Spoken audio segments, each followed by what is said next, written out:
Here's how to make reverse effect on CapCut. So in this video, I'm going to exactly show you how you can make reverse effect on CapCut. So make sure you watch this video till the end to exactly know what to do. First of all, just go to CapCut. And once you're in CapCut, just press on new project for the new video that you want to reverse.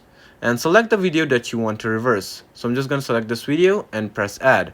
So once I press add, here as you can see, this is the video and this is how it looks straight up.